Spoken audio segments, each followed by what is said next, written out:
Hello friend, তোমরা সবাই কেমন আছো? সবাই ভালো আছে। তো আমি রেডি হয়ে গেছি। আমার আজকে মানে দাদার মেয়ের বার্থডে, তার জন্য রেডি হলাম।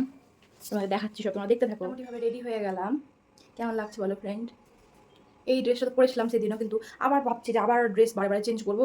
আর তো 5টা মতো রোজা বাকি আছে, 5টা রোজা পরে তো আবার যে আমার ভাঁজ খুলতে হবে। তো কতটা এটা সেদিন বের করেছিলাম নতুন, এটাও নতুন একবার শুধু পরেছি, আজকে বললাম সেকেন্ড বার, তার জন্য আর বের করলাম না, এটাই করলাম আবার।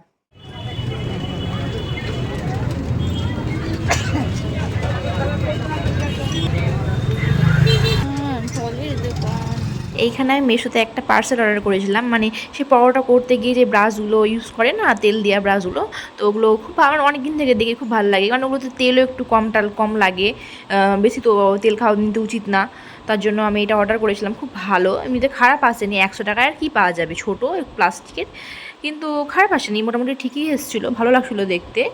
একটু পাতলা টাইপের, কিন্তু খারাপ না, ভালো লাগছিলো দেখতে, বেশ কিউট করা আছে, দেখতে সুন্দর লাগছে। এরকম তেলের জন্য এরকম ভালো হবে। তো দেখাচ্ছিলাম যে বার্থডেতে দেখো আমার মানে দাদার মেয়েকে, আর এই 1 বছর কমপ্লিট হলো, তো ঘরটা সুন্দর করে সাজিয়েছিল, ভালো লাগছিলো দেখতে। আর পুচকি তো মানে খুবই চঞ্চল, এখন বদমাস হয়ে গেছে খুব, ওগুলো দেখতে অনেক কিউট লাগছিল। আমার দাদার মেয়েগুলো প্রত্যেকটা দেখতেই সুন্দর, দেখতে দেখো কত কিউট লাগছে। মানে ও তো খুব খুশি, ও তো বুঝতে পারছে না যে ওর কি, এখন তো বুঝতে পারবে না, যখন বড় হবে 2-3 বছর তখন বুঝতে পারবে। কেকটা দেখতে ভালো লাগছিলো, চকলেটের কেক ছিল। তো খুব মজা করেছি।